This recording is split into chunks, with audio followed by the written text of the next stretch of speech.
Friend దగ్గరికి వెళ్తానంటే తాతయ్య వద్దంటున్నాడు, అన్నయ్య ఏమో అడ్డుపడుతున్నాడు, ఇంకా అమ్మేమో పంపాలా వద్దా అని ఆలోచిస్తుంది. అన్నయ్య సపోర్ట్ చేస్తే రోజు హ్యాపీగా ఫ్రెండ్ని కలవచ్చు.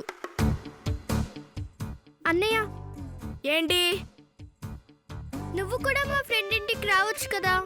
ఏ ఫ్రెండ్? అదే అన్నయ్య, రోజు నేను ఫోన్లో మాట్లాడతానే, ఇంతకు ముందు నాకు బ్లడ్ ఇచ్చాడు, మొన్న రోడ్ మీద కలిసాడు కదా, ఆ ఫ్రెండ్.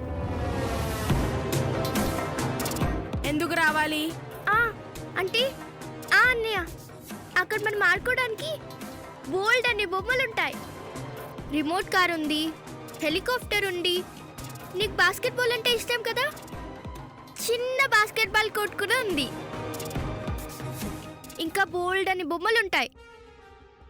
అంతేకాదన్నయ్య, బిస్కెట్లు, చాక్లెట్లు, ఐస్ క్రీమ్లు కూడా ఉంటాయి. వెళ్దామన్నయ్య.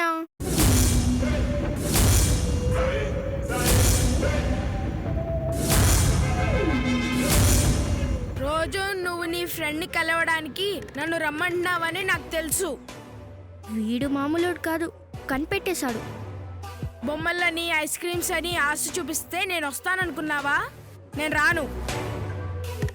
అతనంటే నాకు ఇష్టం లేదు. అయినా నా ఫ్రెండ్ అంటే నీకెందుకు ఇష్టం లేదు? ఇష్టం లేదంతే, నాకు నచ్చడు. అది కాదన్నయ్య, ముందు నాకు కూడా నచ్చలేదు. ఫ్రెండ్షిప్ చేశాక అతను మంచివాడని నాకు తెలిసింది. నువ్వు కూడా ఒకసారి ఫ్రెండ్షిప్ చేసి చూడు, నీకు కూడా నచ్చుతాడు. అవసరం లేదు. ఇంకొకసారి అతని విషయం నా దగ్గరికి తీసుకురావద్దు. స్కూల్కి టైం అవుతుంది, వెళ్దాం పదా.